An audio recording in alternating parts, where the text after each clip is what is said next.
देशात एकीकडे स्वातंत्र्याचा अमृत महोत्सव मोठ्या थाटामाटात साजरा झालाय। विकासाच्या गप्पा मारल्या गेल्यात, पण महाराष्ट्रातील 2 जिल्ह्यांच्या सीमेवर वास्तव काही वेगळंच आहे।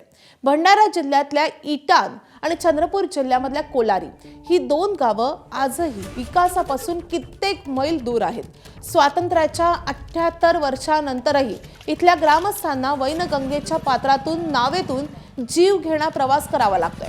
विशेष म्हणजे ही दोन्ही गावं काँग्रेस नेते नाना पटोले आणि भाजपचे आमदार बंटी भांगडिया यांच्या मतदारसंघात येतात।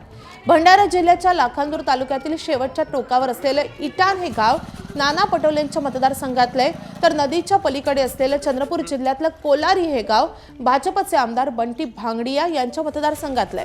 राजकीय दृष्ट्या हे दोन्ही वजनदार नेते आहेत, दोघांचे 2 बलाढ्य पक्ष आहेत, पण या 2 गावांना जोडणारा साधा रस्ता किंवा पूलही नाही आहे। रस्त्याअभावी इथलं सामाजिक जीवन उद्ध्वस्त होत चाललंय।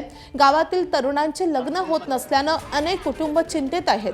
विकासाच्या हायवेवर धावणाऱ्या महाराष्ट्रात इटान आणि कोलारीच्या ग्रामस्थांचा प्रश्न प्रशासनाच्या फायलीत कुठेतरी अडकून पडलाय का, असा प्रश्न या निमित्तानं उपस्थित होतोय। दरम्यान या संदर्भातला आढावा घेत ग्रामस्थांशी बातचीत केली आहे आमच्या प्रतिनिधींनी, आपण पाहूयात। भंडारा जिल्ह्यातील शेवटच्या तालुक्यात या टोकावर आहो, लाखांदूर तालुक्यातील विधानसभेचे अध्यक्ष राहिलेले नाना पटोले यांचं हे क्षेत्र आहे, गृह मतदारसंघ आहे। इटान या पलीकडे जर बघितलं तर इटान हे गाव आहे शेवटच्या टोकावरचं, आणि या भागाला जर बघितलं तर कोलारी हे गाव। येथील नागरिक अशा नावेतून जीवघेणा प्रवास त्यांना करावा लागतो या 2 गावांना जाण्यासाठी। विशेषतः आता सध्या उन्हाळ्याचे दिवस असल्यामुळे पाणी कमी आहे, मात्र जेव्हा पावसाळा असतो, अथांग सागर असतो, अशा अथांग सागरातूनच या नागरिकांना या बोटीतून जीवघेणा प्रवास करावा लागतो। आपल्यासोबत याचा अनुभव काय आहे या ग्रामस्थांशी पाठीशी ते त्यांच्याकडून जाणून घेण्याचा प्रयत्न करूया। भाऊ, माझं नाव सुनील कुतारमारे आहे, मी इटान येथील रहिवासी आहे। आम्हाला शिक्षण आणि आरोग्यासाठी ब्रह्मपुरी हा सर्वात महत्त्वाचं ठिकाण आहे। जाता येताना आम्हाला वळसा किंवा पवनी या मार्गाने जाताना जवळपास 50 ते 60 किलोमीटर अंतर पडतो, आणि इटान ते ब्रह्मपुरी हा जवळपास 20 ते 25 किलोमीटरचा प्रवास पडतो।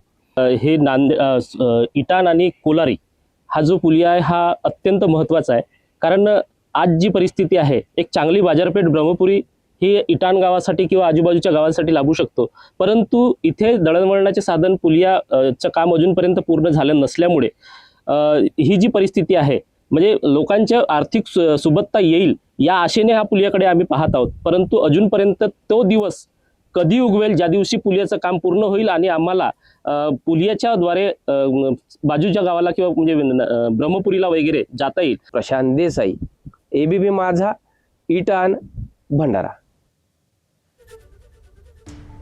दरम्यान या परिस्थितीवर गावातल्या ग्रामस्थांच्या काय प्रतिक्रिया आहेत ते देखील पाहूयात।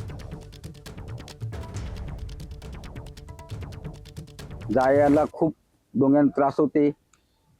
पुरामध्ये भयंकर पूर असल्यावर कोणाच्या मयतीसाठी जाणे कठीण आहे। आम्हाला नेहमीच तो सहवास आहे ना, आम्हाला काही तेवढं वाटत नाही का या घाटावरून आम्हाला पळणे उठणे होईल बा, असं काही वाटत नाही। हे घाट नेहमी चांगले चालते।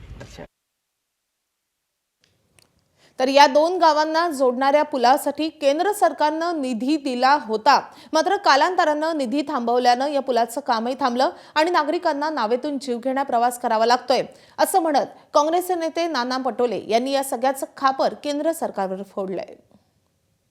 केंद्र सरकारने ज्यावेळेस मी खासदार असताना 100 कोटी रुपये त्याच्यावर दिले होते, काम सुरू झालं, नंतर केंद्र सरकारने त्याला पैसेच दिले नाही।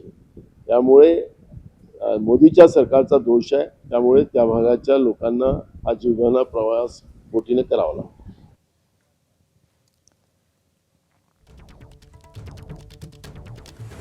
अमृत महोत्सवी वर्षात जिथे देश चंद्रावर पोहोचलाय, तिथे या 2 गावांना साधं नदी ओलांडण्यासाठी स्वतःचा जीव पणाला लावावा लागतोय।